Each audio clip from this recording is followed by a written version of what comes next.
Hello, everyone, and thank you for joining us for the Tired Boys podcast, bringing you the world of F1 motorsport. I'm your host, Justin. And I'm Aaron. Welcome back to another episode, everyone. We've got some good stuff to get through today. A few quick hitters and discussions, and then looking into the upcoming Emilia Romagna Grand Prix at the Imola circuit this coming weekend. But yeah, Justin, I'm excited to get into it. Yeah, we've got a couple of interesting topics to get into. I'm looking forward to learn a little bit about the Imola circuit. It's a fun one. Has been on the calendar for a while. But before we get into all that, let's roll the intro. Just You're this not chatbot for 2D. me. Yeah. It was fun to reach out and touch you, my friend. Circuit of the Americas is where it's a track that was created for racing. So the race is a flat fee, and then it's the bake off afterwards where things get really kooky. Okay, that's where all the weirdness comes in. Mercedes definitely started planning for their new car. If Red Bull came out and was just like, Adrian Newey designed our car. Yeah. Whoa, yeah, did he really? No way. All right, great. And as always, let's just start out with some of the quick hitters here.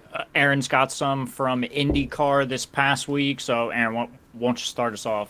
Yeah, so no F1 race weekend, so of course checking out some of the other motorsports that we've got going on this time of year. But looking at IndyCar, one of the big news things that I saw just during the week outside of the race weekend was that IndyCar, it was earlier today I saw this, but IndyCar is planning to debut a new hybrid engine for all of the vehicles. So this new hybrid engine regulation, and it's being rolled out in round 9 of this year, which I find that's kind of the thing that I found peculiar about it.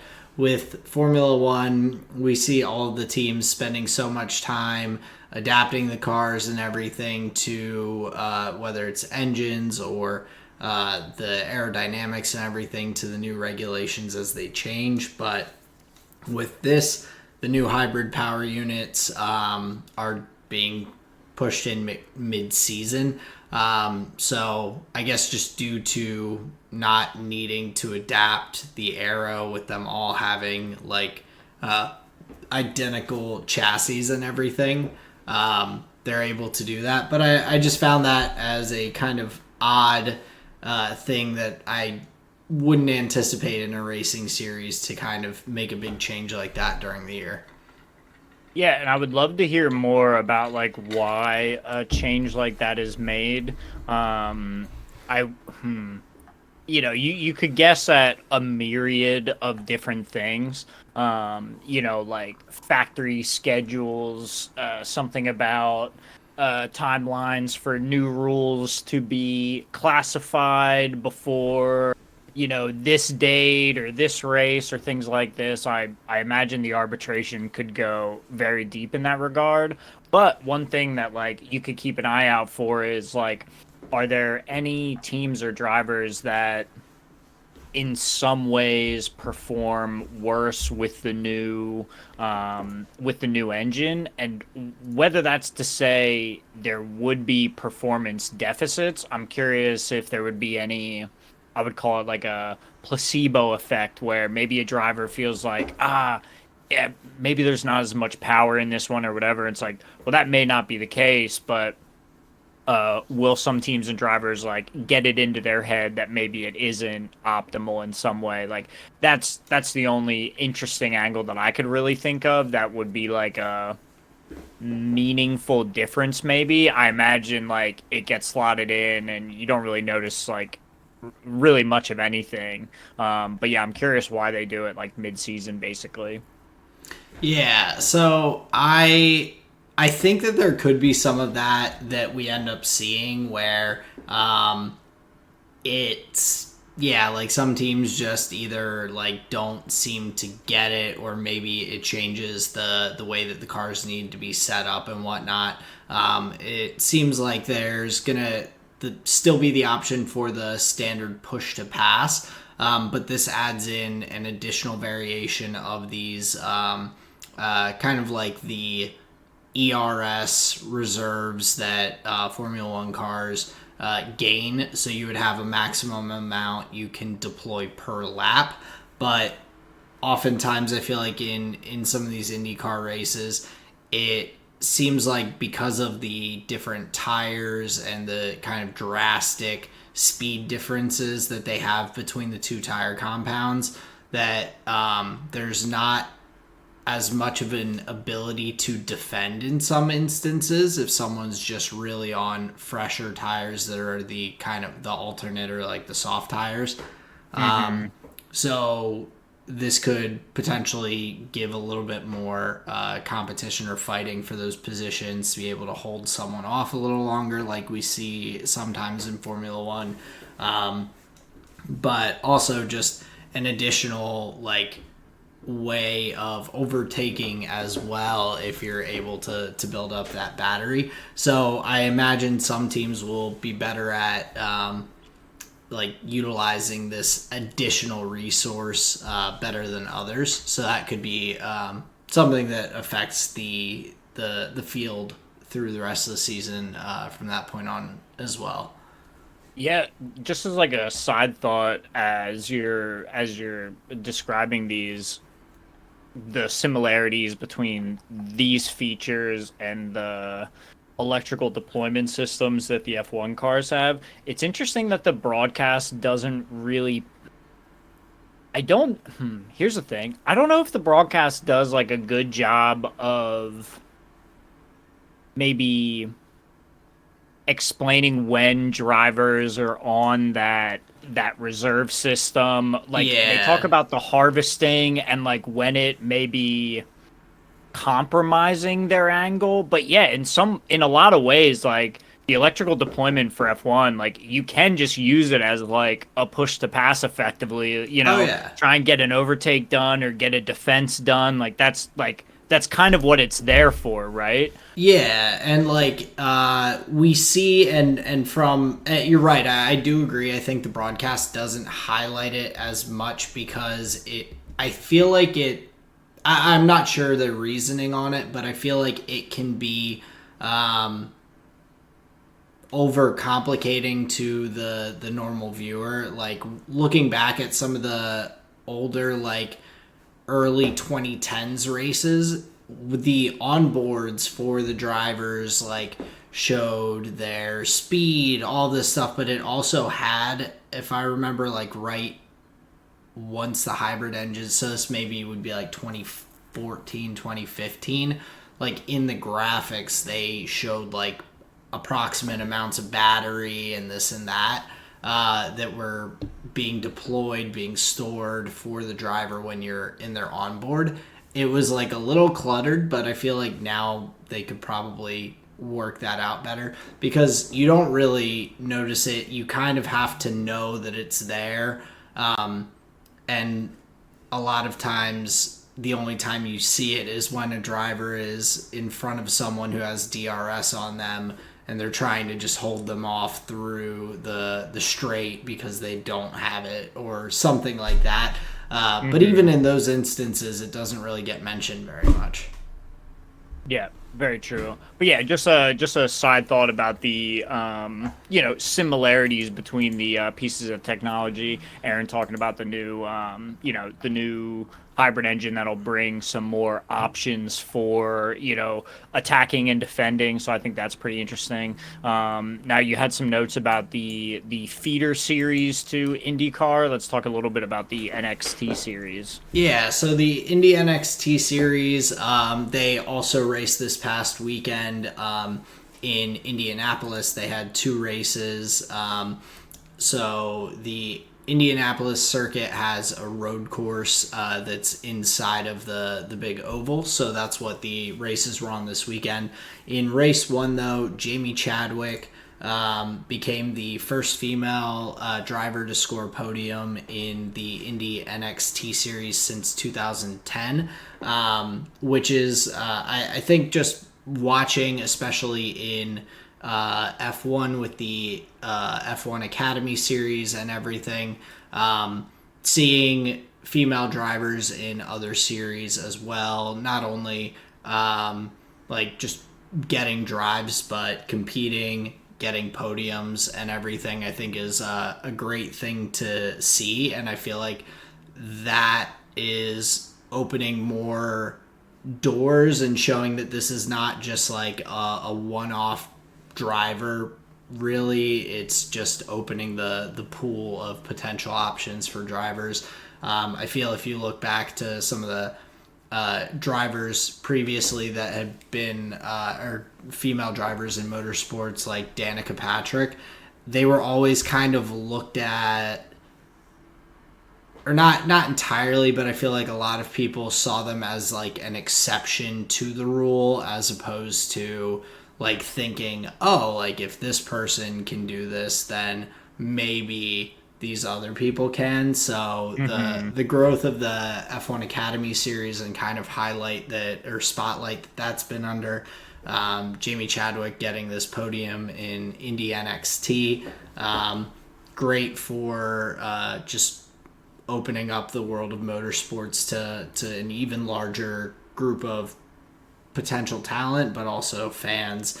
And then, of course, over to highlight that even more, Abby Pulling, who's driving in the Formula One Academy series, is also racing in British F4, and so she won race 2 of British F4 in the series, becoming the first female driver to win in that racing series. So just seeing these things pop up, I think it's exciting to just kind of look at the potential future that we could see in Indy Car, in Formula One, and these other series, not just in kind of standalone or feeder series. Yeah, and interesting what you were saying about Danica Patrick and maybe some other female drivers that have like been able to crack into the top echelons. They, as you were alluding to, tend to be looked at as like more of a novelty, as something that is like way unexpected and like, oh, like that's kind of cute, but it's not like real racers racing kind of thing. And I think a Yeah, couple like of these podiums and it's I guess just the first person to do anything is always gonna like look like an outlier, as mhm. opposed to that. But yeah, I think it's just interesting to see how that perception is changing. Yeah, but happy to see it. I think it's I think it's great to see, Abby Pulling getting so many dubs and like really just kind of dominating most of the races that she's in. Like that's sick. Like man or female, like that type of skill demonstration or dominance, it's just fun no matter who you are. So that's great. Yeah, so very impressive from both sides there. But then looking at the IndyCar series, we had talked about it with David Malukas being dropped from Arrow McLaren, but Teo Porcher was announced by Arrow McLaren to drive the remainder of the season. Other than the Indy 500, so they're gonna have a different driver for that. It makes sense looking at the Indy 500 and kind of even drivers like Roman Grosjean in his first Indy year did not drive in it. The Hmm. oval circuits are kind of a different beast than these road circuits and street circuits that they typically drive on. But going into the weekend, Teo Porcher was driving as well. Had a solid weekend. Finished P19 out of 27, so not too bad. Still getting his feet under him a little bit there. But looking at some of the other F1 drivers, we had Roman Grosjean, who now in back-to-back race weekends has had some incident with Santino Ferrucci where I believe he turned into him at Barber Park, or I think it was something to that effect. But then Santino Ferrucci does kind of the same thing, hangs it out around a corner and pushes Grosjean over towards the wall. And so just elbows out racing and everything from him. But this like beef was they asked Ferrucci about it in the like pre-weekend or like pre-race little chat that they had or whatever with the commentators, and he was like, "Oh, I'm not here to make friends, all this and that." So then in the race, pushes Grosjean off again, but then ends up losing 3 positions for it, and eventually DNFs the race. So I'm like, it was just a weird like beef that they had because he was like this isn't F1 anymore. Like we can bump these cars into each other and it's like whatever. But then he's saying that, but then last week he's not like he's like, yeah, but he hit me last week, and it's like, well, all right, man, which one is it? Oh, right, like a case of being able to dish it out but doesn't want to take it kind of thing. Yeah, that was the vibe. It was just weird. Like I feel like most of the time these guys are like, yeah, like I was mad about that. Like not what I'm looking for, and then they kind of let it go. This was very much like he did this to me last week, so I did it to him, but he's got to learn that you can do this. And it's like he does know that because he did it to you last week. Like that's kind of a weird thing to kind of say right back to back. But yeah, then Marcus Ericsson, another former F1 driver, did basically the same thing to another driver, but got penalized for it. So it was like weird inconsistency kind of with the stewarding there for the race weekend, but yeah, had some excitement for the race. The moment that or what I thought was funny about that was on the broadcast was Hinchcliffe got roasted by the other guy on the cast. He's like, dude, you're sounding like some Parks and Rec manager. He's like, we want racing. And I thought that was very funny, like for him to just get called out like, hey man, you're talking about something different. He got like straight back into the race, and I thought that was very funny, but my You like cheeks would seeing definitely be rosy yeah, you like seeing if I was Hinch, Hinchcliffe. you like seeing people give him a hard time though. Well, no, it's not that I like it. It's like it's funny from a broadcast perspective, but I also like have empathy for the individual where I'm saying like, dude, I Yeah, know I would be very embarrassed if that was me on an international broadcast for like a race. that's So fair. I feel his pain, but it was a funny moment because, and this is what I'm leading it back to, is you can tell there are very separate camps of what some individuals believe to be racing, even like within the same series, like Yeah. you can have very different ideas of like what can and cannot be allowed like on a racetrack. So that's kind of more the angle that you could look at. I don't know if I want it on the record that I like Hinchcliffe being made Okay, fun of. no, I don't no. think that's true. That's not fair. I was I was actually mixing up when you were liked seeing Rosberg kind of get like shut down. I was mixing the two because Hinchcliffe has been on the Oh, F1 sure. broadcast and all. So Right. that was my mistake there. All good. But um, the thing that I thought was really impressive about the IndyCar race this past weekend, kind of the one of the racers that I was watching that wasn't really at the front, was the drive that Colton Herta had, starting far in the back, climbing, had a really good pit strategy, solid plan, makes his way from pretty far back up to P7, has a really solid overtake to get that position on, I believe it was Alexander Rossi. So that was kind of a highlight from the race for me. But again, like Pelot just looking indomitable. Yeah, Pillow had an amazing drive. Started in first, finishes first. Just a really solid pitch strategy. Everything across the board, like it was not a close finish there at the end. He won by about 6 seconds there, and just strong finish. Jumps back into the lead of the championship and everything. So Herta slides back.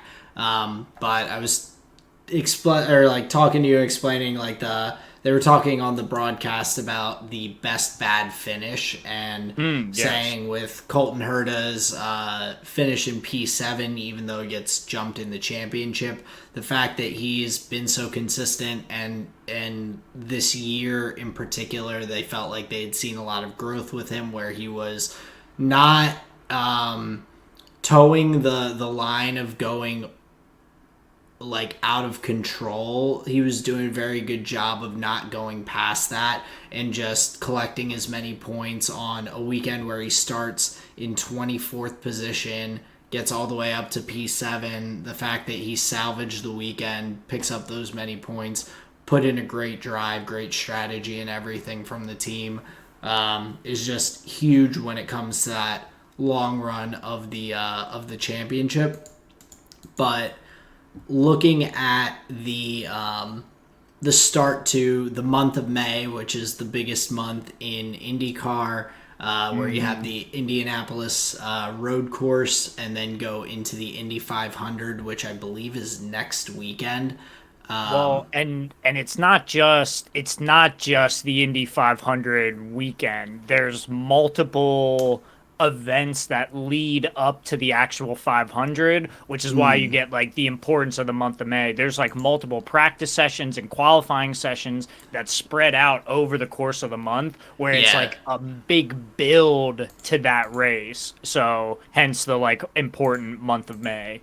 yeah, and so like huge, of course, the Indy 500 being I always forget the greatest Greatest spectacle in spectacle motorsport. in motorsport, or greatest spectacle in racing, I guess. But there have only been two people who have swept the month of May, by winning the Indy Road Course and then going on to win the Indy 500. Makes sense. They're not similar styles of racing. But Alex Palou won the Indy Road Course last year and then again this year. So starting off with that, being the only one with that opportunity to potentially sweep the month of May, and then last year he had finished P4, so definitely has a potential shot at going for that this coming Indy 500. And the previous two individuals that have done this, which is like you were saying, win the road course and then win at the Indy 500, was Will Power and Simon Pagenaud, correct? Yes, so Gotcha. Okay. the two of them have been the only ones.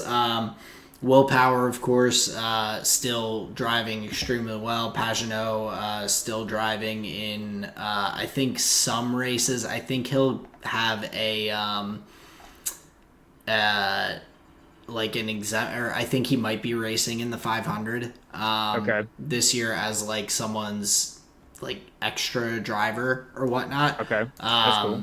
So he'll be coming in. Willpower finished P2 in the Grand Prix this past weekend at the Indianapolis Road Course. So still strong chances for him to be competing for that win as well. But yeah, the month of May is exciting in IndyCar, and I'm looking forward to following through the rest of the month with the Indy 500, all the practices, qualifying, and everything as well. But to move over into the World Endurance Championship that features a lot of Formula One drivers. We had talked about Nick DeVries getting the win. I think that was at the 6 hours of Miami, maybe, or something like that. One of the Reese, previous events, yeah. yeah, a few weeks back, but going into this week's 6 hours of Spa, the one of the Ferrari teams for the hypercar had taken pole position, which was then stripped. They were disqualified for being under the minimum weight for the car. So they were, I forget what it was. It was like a very, very small amount that they were under Hmm. for that qualifying and everything. So starting from the back of the grid, the Cadillac hypercar jumps up to P1, but overall, we end up with the Hertz Team Joda winning in the Porsche hypercar. Will Stevens and Callum Ilott being the drivers, and Callum Ilott to kind of dip back to IndyCar for a minute. Will be the Air McLaren driver instead of Teo Porcher at the Indy 500. So he'll be hopping across to drive there before getting ready for the 24 hours of Le Mans that will happen next month in June. Gotcha. So some more hyper or some more World Endurance Championship, not too far down the road, but pretty cool to see him kind of getting to jump back over into that IndyCar seat after I think 2 years of driving in IndyCar. Yeah, it's interesting if you've been paying attention to the young driver market over the last couple of years. Callum Ilott's a name that would have popped up in Formula One, or I guess you would say for Formula One fans, probably As a about potential, like two yeah, years ago, was it? So yeah, it's interesting to see the names don't go away in any capacity. If anything, like you just see them at the top of these other grids, like even what you would call a Formula One dropout. Nick DeVries is going and having success in these World Endurance Championship races. So clearly speaks to their pedigree and clearly shows the type of driver that the current Formula One teams are looking for. So yeah, it's just interesting if you pay attention to like even like some other series or even just like a feeder series here and there. You actually end up like seeing the same names crop up, and you're like, oh, okay, like this guy's got some talent in a couple of different arenas, you might say.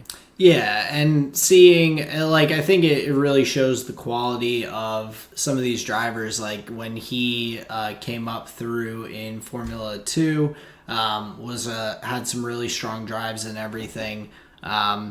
Just at the time in 2020, there were really not many open options for seats, and so it's like Hmm. sit on the sidelines for who knows how long or jump into these other series where guys like Ilott have competed and raced well, and so cool to see him get that world endurance win at the 6 hours of Spa. Also, just a cool circuit for a 6 hour race. Like Yeah. that's a fun one to be at, and so pretty cool race overall. And Yeah, and then especially now since the like track has been improved, where I think it was last year possibly or the year before, where at the top of the hill they like moved that wall back. So now like even if you do go off, like there's runoff, there's like you have more space before you just hit that corner. So I can imagine a little bit of peace of mind for these drivers goes a long way. And that's just like a small element of the track, but I like thinking of those things because it is like constant tweaking, constant improvements to like make the overall experience better for everybody. Like it's a small yeah, detail that no fan is gonna miss, but it could be the difference between, God forbid, a young driver's life or, just a broken wrist, yeah, So I think these things are important to say. But to your point, Love Spa, I think it's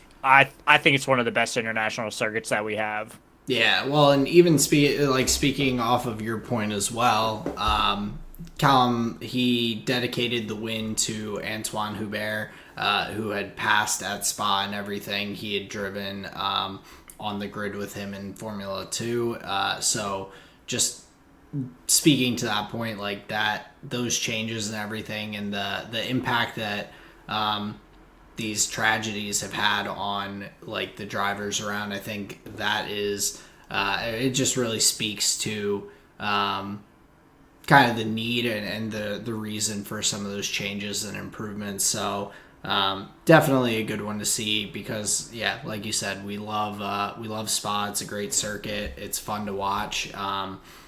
It's beautiful, and so Hmm. being able to race there and race a bit more safely is definitely a big positive. Um, but yeah, diving just into one little F1 quick hitter, sort of unrelated to the racing weekends, but there's been some testing of the wet weather spray guards that Ferrari did this past week, and so they look hideous.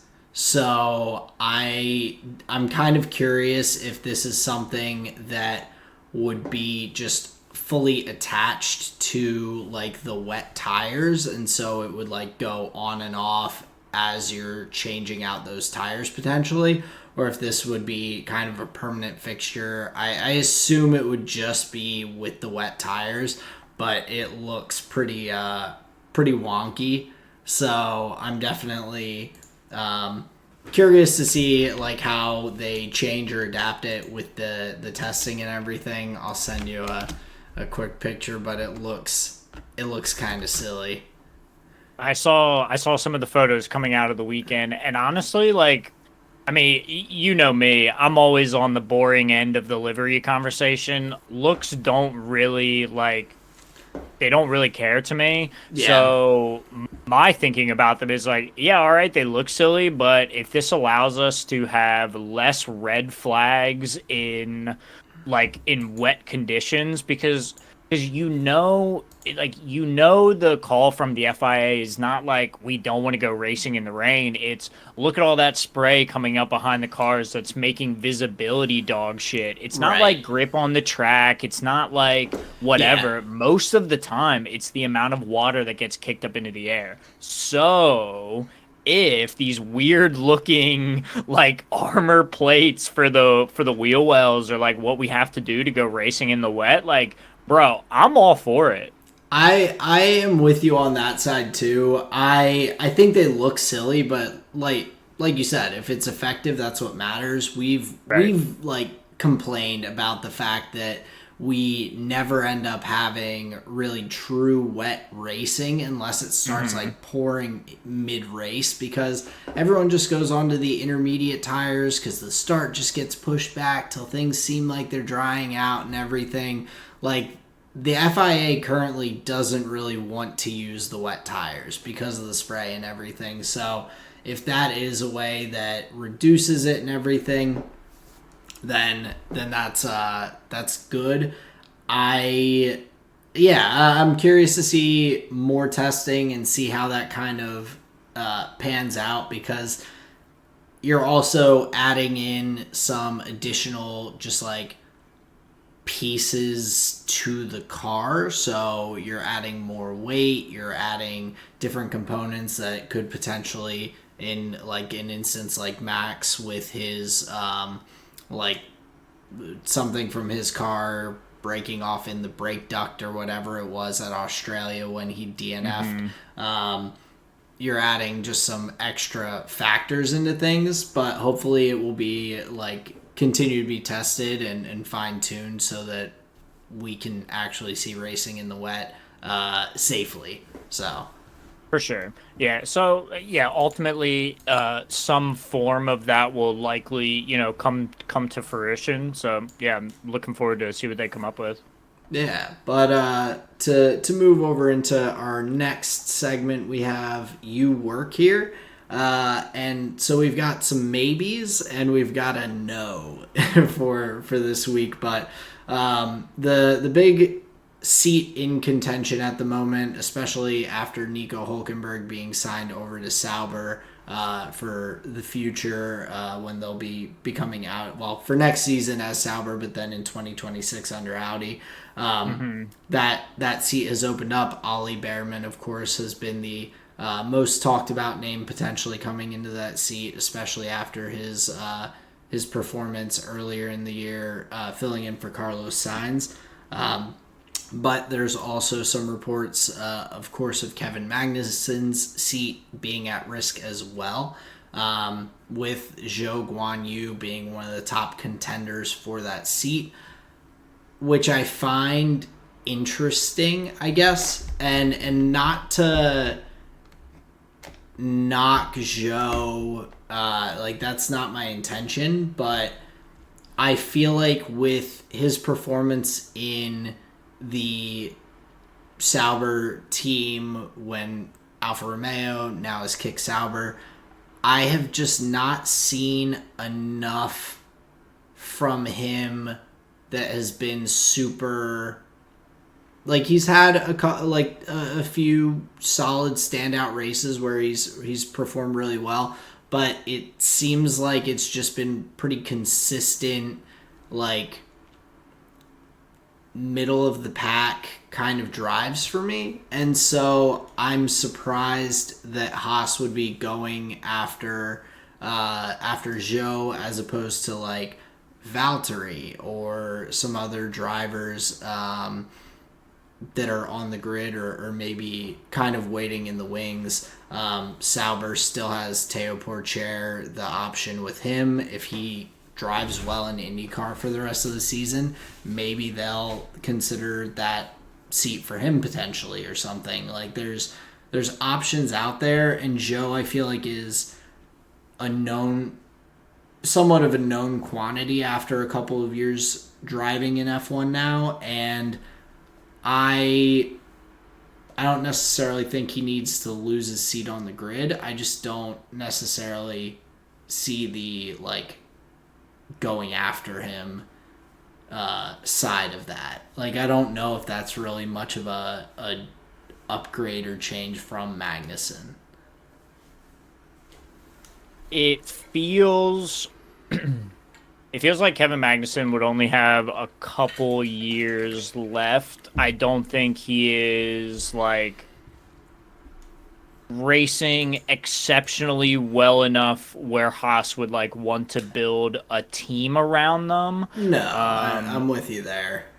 and then on top of that, like I disagree on judging Zhou's performance like strictly just on like his performance as an individual Formula One driver because he was in the same vehicle that Valtteri is, and Valtteri has never been able to get anything Yeah. anything out of that car. Yo, hold on. And he is a Grand Prix winner, bro. So if he's having trouble in this vehicle, what do you expect out of Joe? I mean, he comes into Formula One. I think he has a wonderful rookie season. Doesn't cause many mistakes for the team. Just kind of keeps his head down, learns what he can.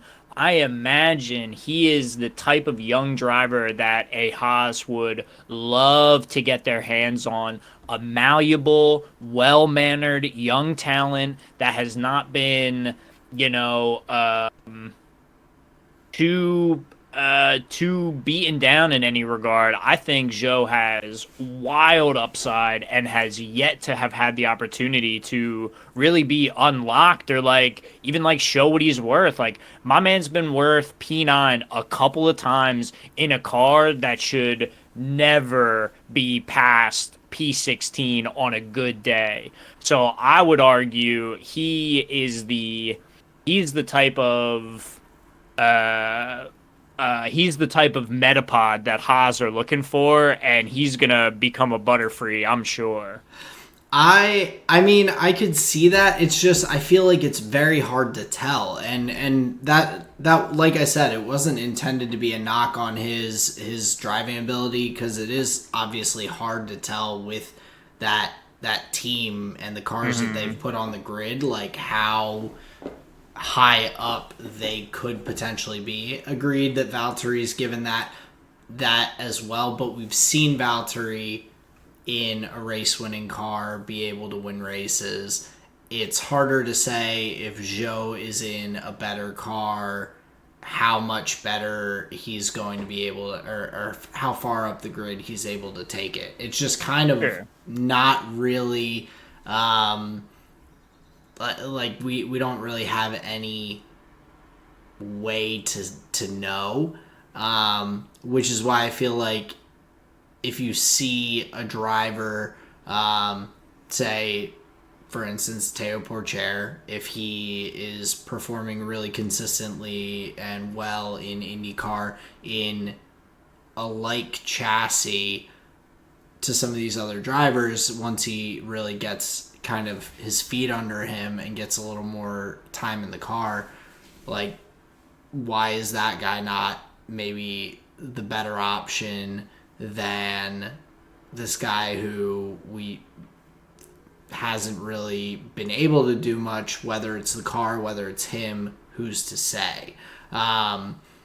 There, or like a Valtteri, you know he's a race winner, so why not go for someone like that that you know has that high upside as opposed to Mm-hmm. this like projected upside. The young talent, Mm-hmm. I definitely can see that as a potential good reason for Haas, along with Joe has. You're right. He does not have. He has not made a lot of mistakes, especially ones that have like caused. Like everyone has their moments, their crashes and everything, but he has not had a huge amount of them to cost the team tons of repair costs and things like that in previous seasons.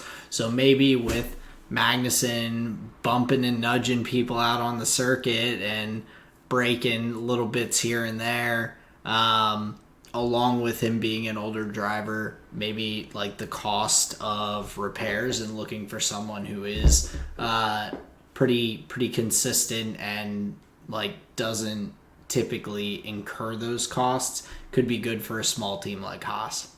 Well, and look, here's the angle that like I don't often get into because it's like the area that I know the least about, but this I'm like rather sure about, like to bring it up into the conversation. Joe would bring a lot of money to Haas. He has large sponsorships from China. They are very confident in him, I know. So he would be an asset to the team from a like a business perspective, that I think is definitely an angle to look at when you have Komatsu coming in looking to refurbish this team. And as of late, I think the small changes, the decisions that have been made at Haas so far have done well for them. Mm. So I can definitely see the upside in Joe. Yeah, And here was the angle I was going to say is when you were talking about Teo per chair, it got me thinking about the gardening leave time that they keep talking about for these executive positions. And so that got me thinking in terms of Joe, like the download time of a fresh new Formula One driver for them to get in the seat, figure out the car, like learn about the schedule of a weekend. Like we saw what it took Sargent, Mazepin, DeVries, all of these guys. It felt like they were just like lagging to the grid like mm. every weekend. It's like, bro, I bet that download time is worth something to these teams where like, okay, maybe Joe like isn't that great, but guess what? We don't have to like teach him how it all goes. He's a solid enough driver. Fit him into our system. Bam, we Yeah. on. Like I think he has a lot of upside. Yeah, and so that's why I was like thinking more towards some of the other like primarily other season drivers on the grid without seats, like Valtteri not having any Of confirmed course. seat and everything, because when you're looking at it from that angle, it's like yeah, I think that's a big upside of Zhou as well. And especially with Haas having taken the two rookie risk before with Mazepin and Schumacher and it not panning out well for them, Not at with the all. expectation of bringing Ollie Behrman in, that does kind of put that that question mark on whether they would want a more seasoned driver and everything. So Zhou could be that guy, and it sounds like he is a pretty big contender for that seat at the moment. So I like I said, I've got no problem with Joe. I'd be happy to see him on the grid. I don't think he's raced poorly enough to lose his seat. I Sure. just don't know if he's done enough to win it with his Hmm. drives. But these other additional components, I could see that making a bit more sense for Haas. Well, that's exciting. I'm happy I changed your mind a little bit. But yeah, tell me Yeah, about Charles Leclerc's race engineer here. yeah. So Xavi, who's been Leclerc's race engineer, you may know him best from moments like "We are checking." Uh, would be or will no longer be Charles race engineer starting from this coming weekend at Imola and moving forward. So some changes there, which also reminds me, I believe Valtteri's race engineer as well just changed either this past weekend or this past race weekend, or will be changing. That one Hmm. seemed to be less of a like more of a restructuring thing that Valtteri was not really had much say in. Where this, I Right. feel like, is more of attributed to Leclerc's just difficulties during the race with team decision making and everything. Where the race engineers, of course, they're getting some guidance on particular things from team principal and everything, but if you're like which strategy is the most optimal based on tire deg and XYZ for pit windows and all, like, should not be entirely coming from the driver being like, no, I'm staying out, the tires are good.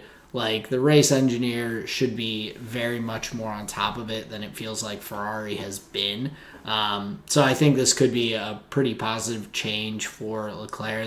I'm sure, going to be some little bumps here and there with the communication as they get more comfortable with his new race engineer, but I feel like that could be pretty big for him, and just like his drives being more comfortable once they've settled in with the new race engineer.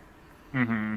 Yeah, and I can imagine a lot of the responsibilities and communication is. I bet it sounds pretty textbook no matter what team chatter you listen in on, but yeah, I can imagine there are some personality alignments that have to happen before all parties are on the same page. Yeah, and from Zavi's side, like, it also just seemed like he was not confident really in the decisions being made, which is why he was not typically giving quick, decisive responses to Leclerc. So maybe someone who is a Hmm. little more comfortable making those decisions will benefit that communication as well. So that is the wrap with you work here. Before we get into the upcoming Emilia Romagna Grand Prix at Imola, we just want to remind everyone, if you've made it here in the video, or if you skipped to the video, somehow ended up here and you're listening to me right this moment, we appreciate everyone liking, subscribing to the channel. Just keeping an eye out for new content. We enjoy putting this out. We appreciate everyone who does take the time to watch with us. So thank you all for that. But we are looking to grow the channel and just share our enjoyment and love of motorsports with as many people who are willing to listen and join in as we can. So yeah, we're trying to hit 100 subscribers by the end of the 2024 season, so we just really appreciate your help with that. So again, thank you very much for listening. But yeah, back to the show. So, yeah, we have the Emilia Romagna Grand Prix at Imola this year. Last year, doing a quick look back, it's going to be very quick because last year's race was flooded out. There was no race last year. They were ready to go, but instead, Yuki Tsunoda and Nick DeVries were helping to push debris out of the streets outside the AlphaTauri factory and help out in the local community that weekend instead of racing. This year, though, we'll have F1, F2, and F3 this weekend. So it'll be a packed weekend of racing. I think that, of course, we'll be able to keep an eye out on the track evolution across the weekend as more and more races come, more tire rubber gets worn in onto the circuit. We may see some increase or decrease in times, increase in speeds around the circuit, but also increasing in speed. Ferrari, this is their big upgrade weekend. McLaren had put some upgrades in, I believe, for last race and everything at a significant package, and we see how that panned out for them in Lando. But Ferrari bringing that package, it's reported to be worth several tenths, however many that ends up being. We'll see, and if it ends up being that significant. But it sounds like there's a lot of big upgrades, and I think that leaves a lot of opportunity for excitement in the upcoming race. Yeah, big time. I would definitely agree with you. Imola is one of the, I like to think of them as like, or I like to think of it as kind of a milestone race in the season. It has a character very similar to Monza in that it's very straight line. I won't say straight line speed, but like a bunch of long straight, so more focus on top end speed as opposed to downforce. So I think that is quite interesting. One of the things I learned in looking at the track and just trying to learn a little bit more about the race itself, there are different track licenses that the FIA gives to all the different circuits that are like raceable in the world. So there's like grade 1, grade 2, grade 3. Now, if you have a grade 1 license, your circuit and any of its associated layouts are up to the FIA standards to hold a Formula One race. And then, a bunch of stipulations below that.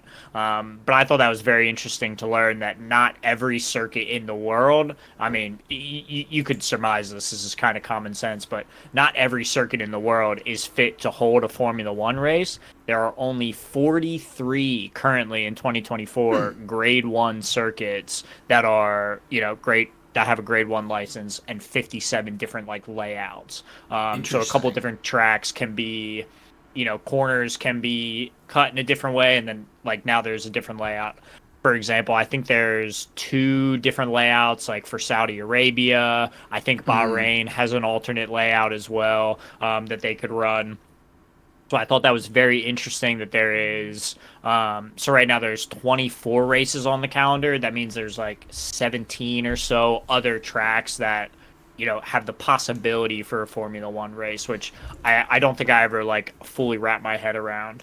Well, I'm curious Go if ahead. that includes the street circuits and whatnot as well, because those are It not would, yeah.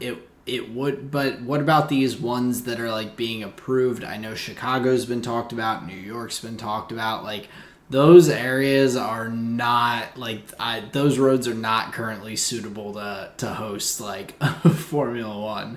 Well, that's what's crazy is like that's part of the whole process, and I would imagine like as a city bidding for a race, you likely, I mean, to use the term scrutineering, like you likely have to be able to present a beyond a shadow of a doubt, like how you would go about improving your infrastructure, like exactly how you would put that race on.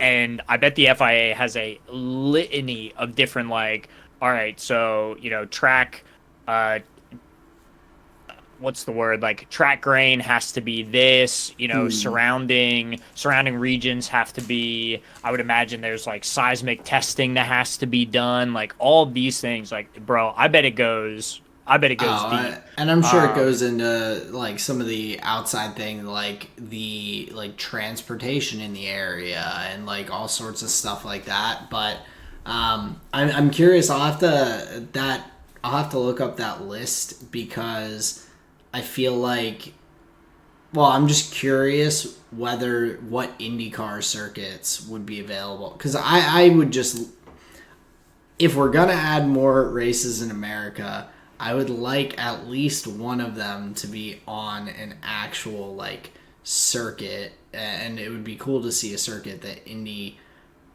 cars drive, mhm, like as opposed to just Circuit of the Americas, and that which apparently may be going to the wayside, and right. just Miami, Well, probably Las just Vegas, New rotate it. York, Chicago, like just straight up street circuits in all these other locations. It would be cool to see if there's any IndyCar circuits that would be suitable. Yeah. But just an interesting thing to learn about the grade one licensure of the circuits. Let me just do a quick rundown here, just a little track profile. Just want to hit some things. If you're new to Formula One, these are some of the things that may not be evident on every weekend of the race, but we like to remind because part of these circuits, part of the fascination with the race weekend is always like kind of the history that comes along with it, and maybe some of the uh, historic moments that kind of inform what it means to race on some of these modern tracks. So the current Emilia Romagna Grand Prix is held at the Imola circuit. It's named after the founder of the Ferrari car company, Enzo, and his son Dino Ferrari. So I think that's very cool. The first Formula One race that was held there was a non-championship event that was held in 1963, won by a one Jim Clark in a Lotus. Um, One of my favorite types of tracks, by the way, is the anti-clockwise track. So the first turn is a left-hand turn, similar to, I believe it's Interlagos as well. It's a Interlagos, very, yeah. I yep, think it's a very Circuit of uncommon the setup. Americas might go. I think they go left as well at the top of the hill on the main straight. Okay, But yeah, gotcha. there's very few across the calendar. So interesting in that regard. It's a 3.05 mile circuit with 19 turns. Many of them you'll hear on the broadcast being referred to by name. They all have some type of moniker attached to them, which I find to be very fun. And this is one of the tracks, kind of harkening back to our conversation about Spa. This is one of those tracks that has been changed a lot. Yes. This is the part of the show where I would like to just say, hey, rest in peace to Ayrton Senna as well as Roland Ratzenberger, who in 1994 lost their lives at this circuit. Specifically, the turn Tamburello, which is the first turn, long left-hand straight, which is now, because of these accidents, is now a left chicane that they added in and attempts to, over the years, just slow this circuit down because unfortunately these drivers lost their lives because of the high speed nature of the circuit. So yeah, obviously legend Ayrton Senna losing his life here in 94 is just one of the many reasons why kind of safety is always at the forefront of the conversation. But yeah, this is a track that has seen many different iterations, many different changes. The layout that we have now has been since 2008. So a pretty steady layout, you would say. So I think that's pretty interesting. And just last little note, this is the home of the Scuderia. The Ferrari, I guess, headquarters is just a little ways down the road in Maranello. So obviously an Italian Grand Prix. You will see the red flags out in force here. The home of the Scuderia Ferrari. So I think that's very exciting. And just kind of some of the maybe character notes that you'll notice throughout the weekend, which is why Imola is such a storied circuit and one of the greats.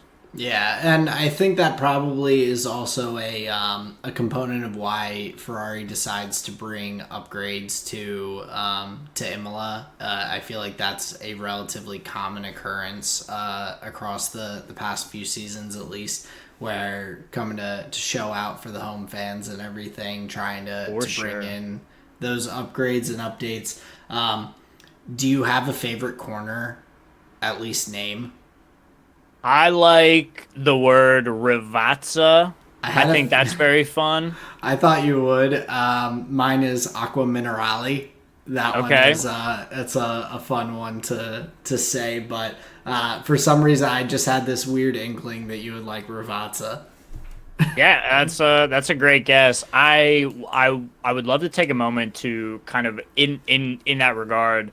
Big shout out to Crofty and big shout out to Brundle if he's doing the broadcast because when these turns have names, they rarely miss a beat in being able to call the corner by its name as a driver is like engaged with that turn.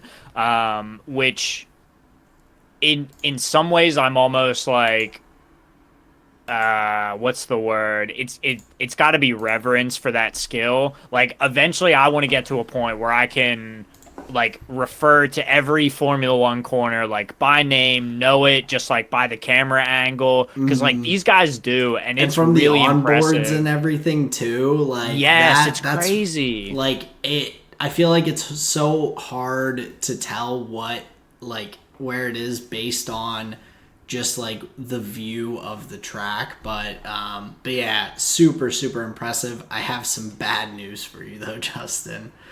Give it to me. Crofty is not going to be commentating at this race. This is the first of three races he's going to be Mm, missing commentating throughout the season. of course. So Harry Benjamin will be filling in for him, who is a commentator, podcaster for I think the Formula One podcast and everything. Nice. And so he's going to be jumping into Crofty's seat this weekend. So hopefully he'll have that same affinity for knowing those names and have a smooth broadcast for you. Oh, I'm sure they will. I'm sure they are. They are all just straight professionals in that regard, and I truly enjoy the broadcasts often just as much as like the race itself.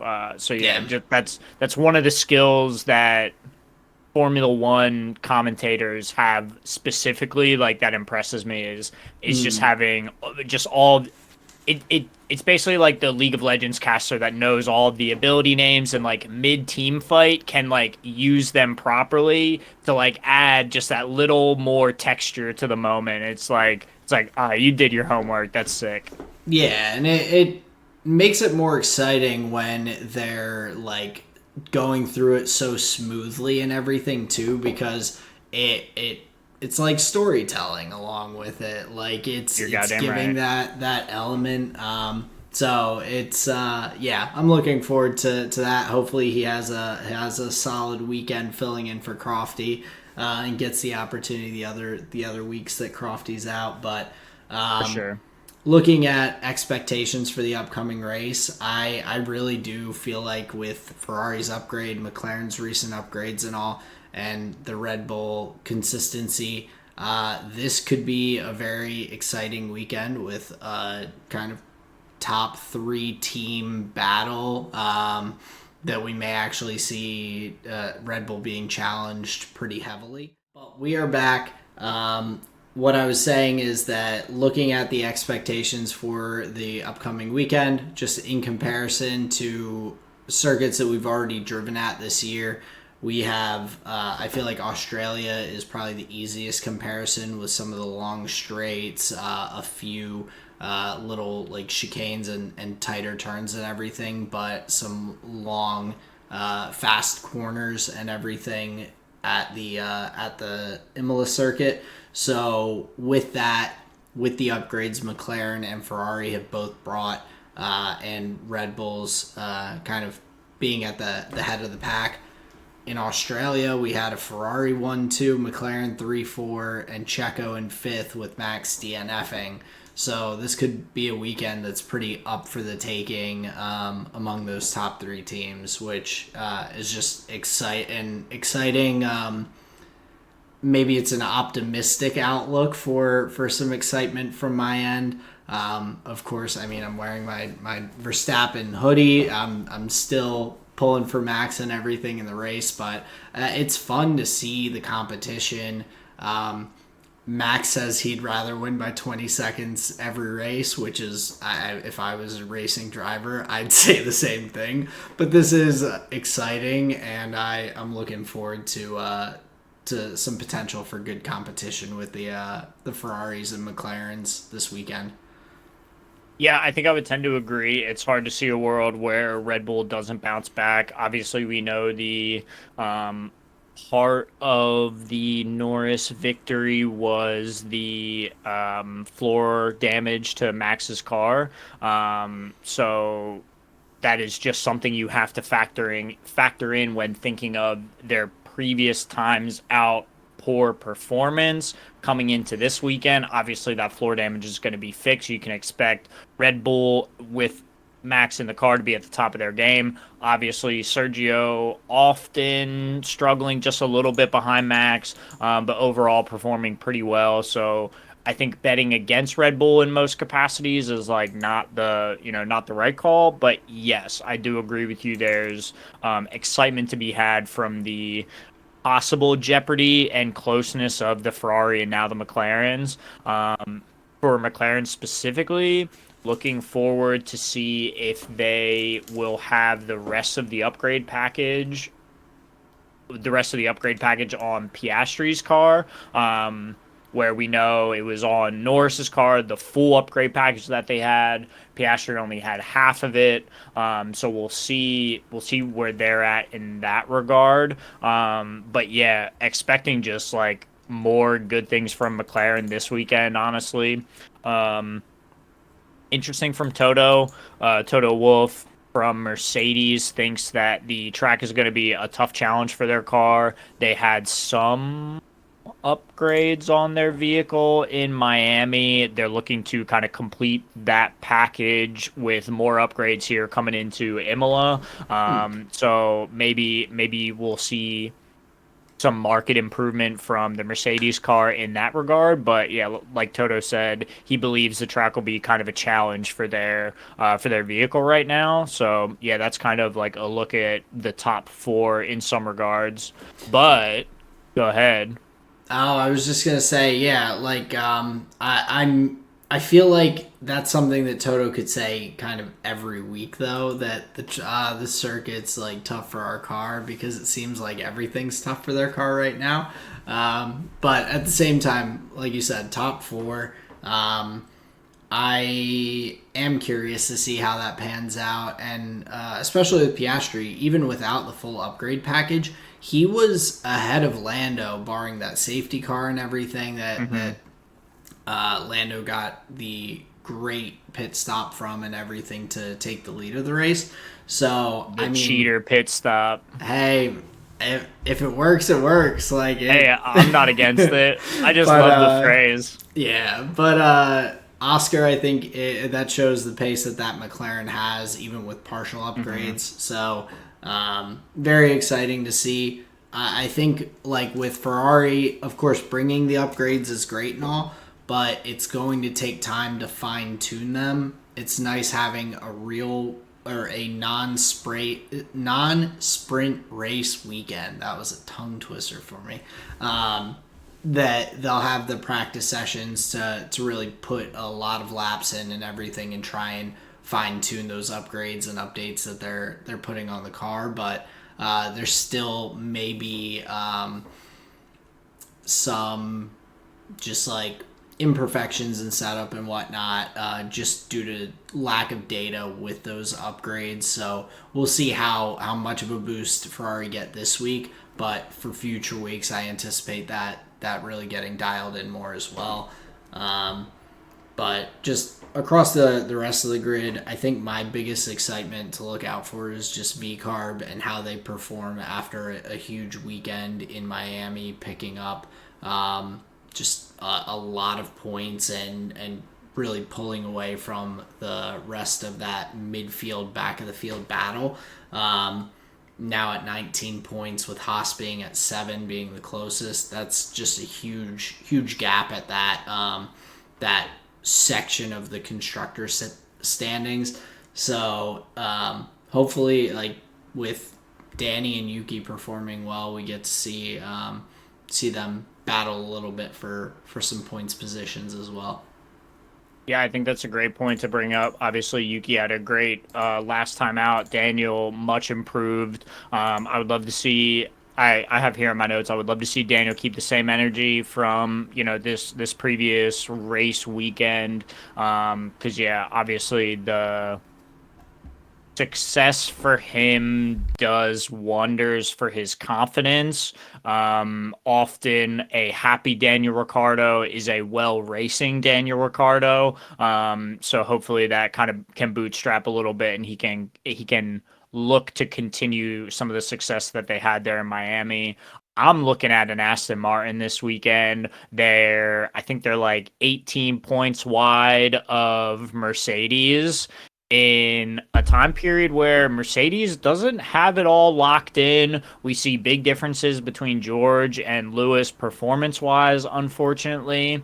I think Aston Martin, this is kind of like a, if then statement, but barring Mercedes not having a great weekend, and if Aston Martin's able to slurp up some points, that gap is going to close uncomfortably quick onto Mercedes. And Aston Martin only needs one or two good results that I think Fernando Alonso is good for.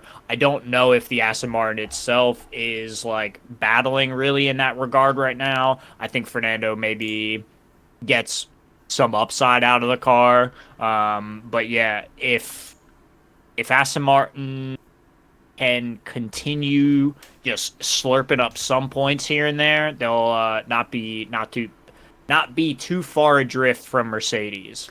Yeah, I think especially like you said with Toto being a little wary of the high end for Mercedes this weekend. Those are the opportunities that you have to take as Aston and any of those other teams around to try and if your closest competition is looking a little weak, you gotta try and make up as much as you can.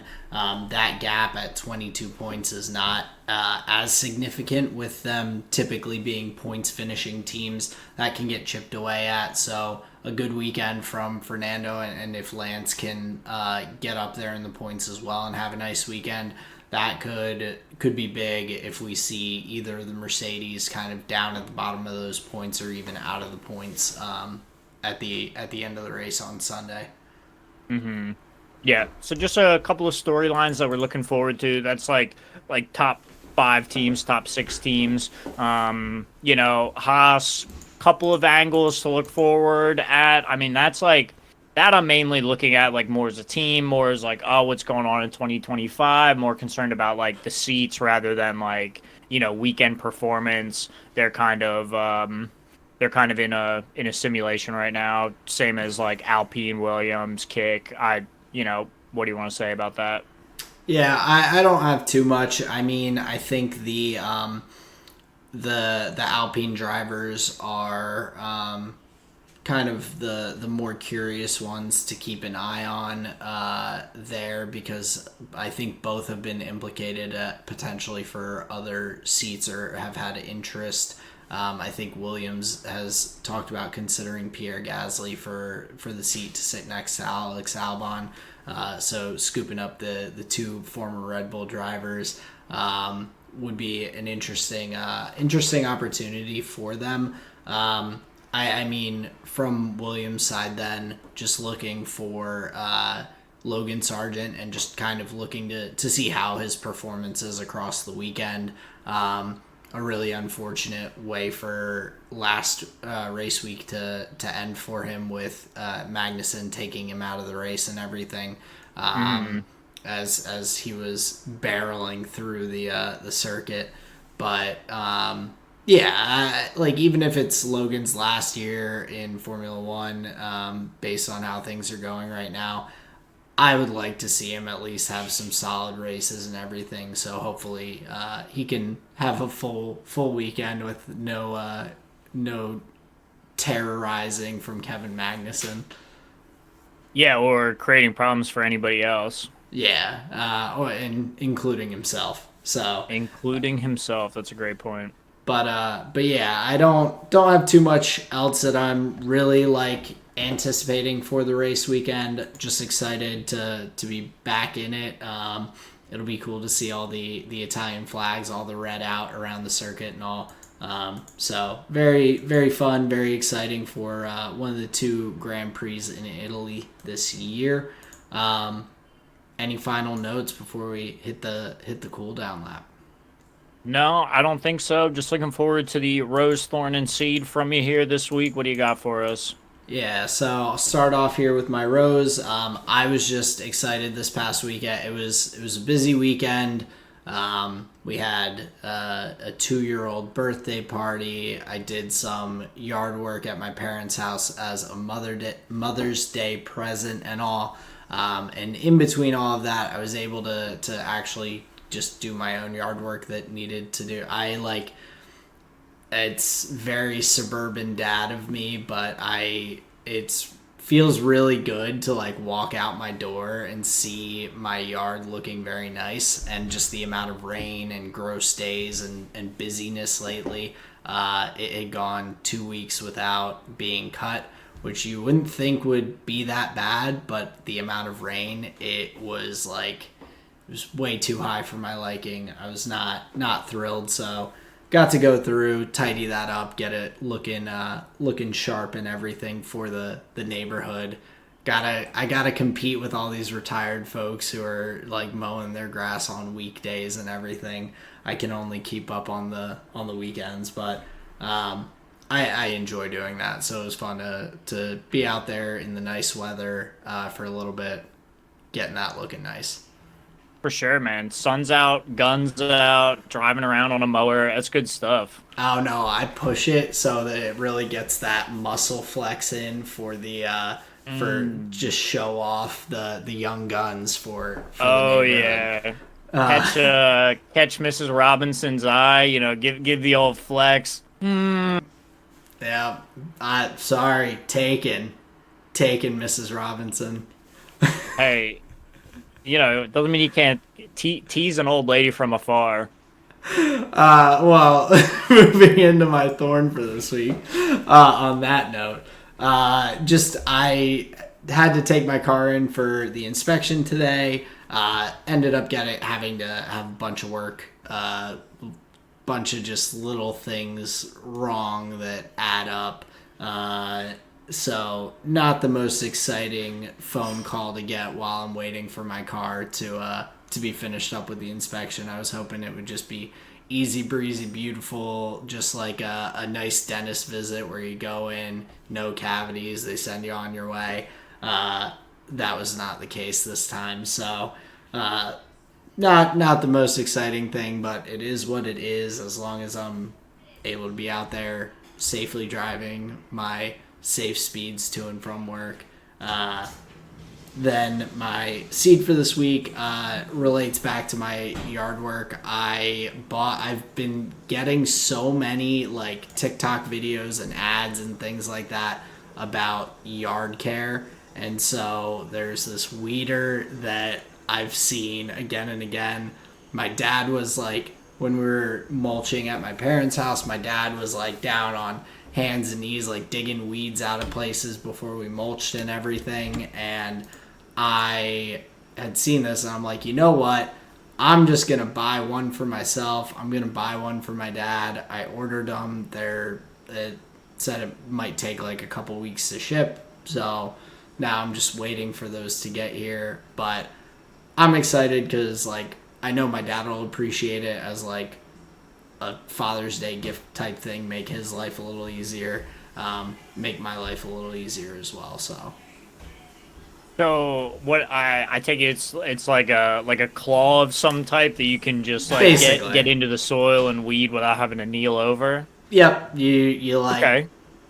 press it down over the weed, you pull it back. It's got a little like foot lever that like gives you leverage, and it just yanks the whole thing out, roots and all. I'm sure That's great. everyone who's listening is pumped for me as well. But I'm pumped for you, that's for sure. I like I think it's gonna be a game changer with the yard. Really get I, it looking pristine. I hope it is a game changer, honestly. Yeah, so now I just have to wait. It's the waiting game for that to arrive.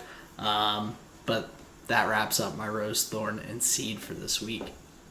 Oh yeah, pretty good one. I must say. I just hope that the warm weather stays around long enough for that to show up and still be useful this year. Hopefully, it's coming from China, so who knows when it gets here.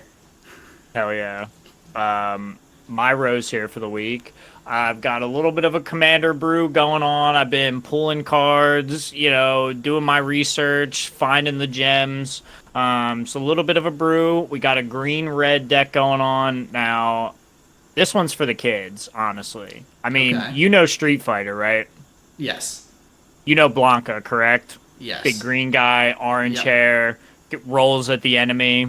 This is my commander. Oh, that's sick. It is So, sick. It's so very Street sick. Fighter box set came out. It was more of a like a limited run, like kind of promo product that I was able to get my hands on kind of after the fact. I missed the boat. It happened like a while ago, so I just had to get Gotcha. it after the fact. But yeah, crossover with Street Fighter, guy's very cool.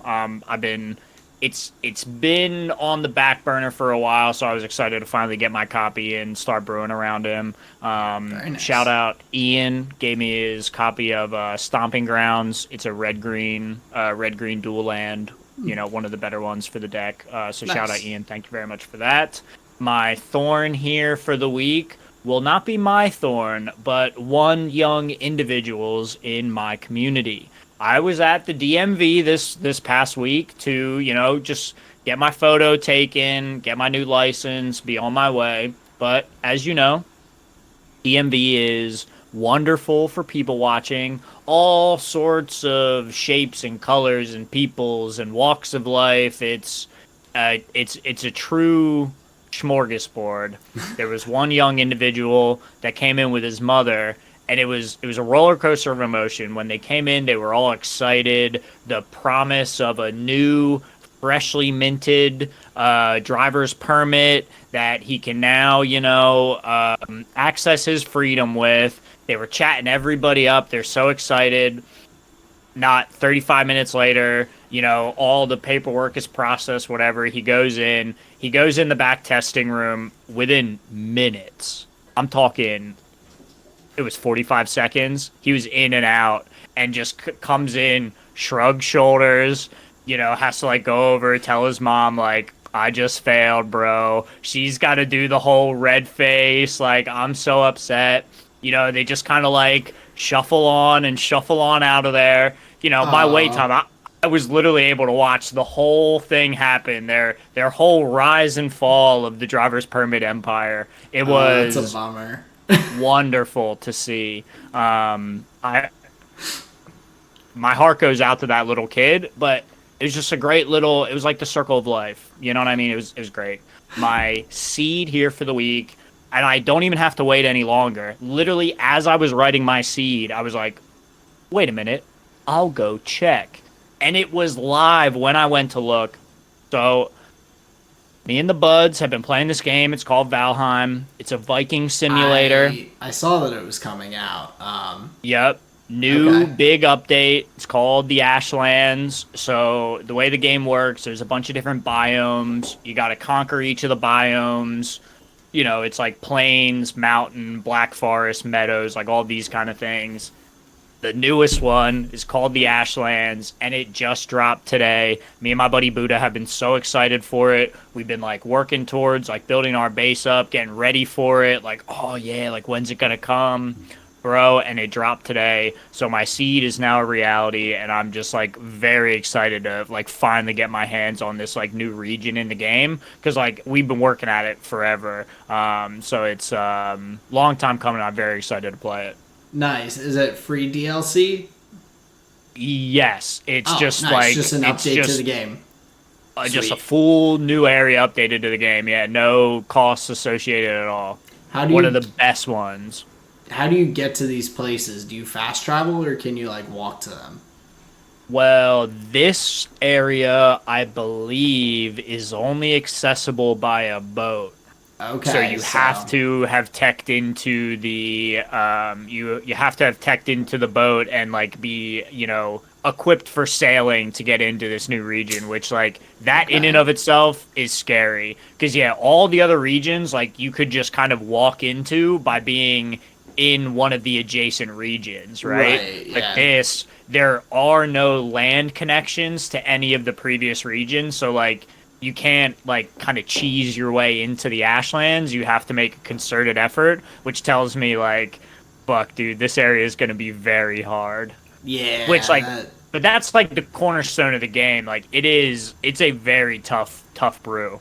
nice. That sounds like fun though. I'm glad you're gonna get to play very soon, I imagine, with Buddha. Hmm. So you'll have to keep us posted on how that goes Definitely will. with Valheim. Yeah. Yeah, but that brings us to the end of the episode. Just wanted to say I appreciate everybody listening. Thank you for spending the time with us.